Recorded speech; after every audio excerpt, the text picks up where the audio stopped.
però tanto noi sentiamo quello che dicono, quindi disattiviamo.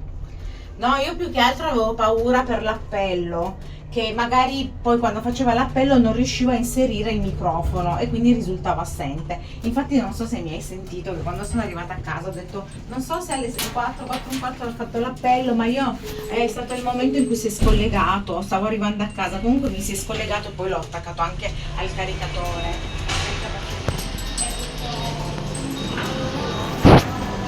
Looks like spin.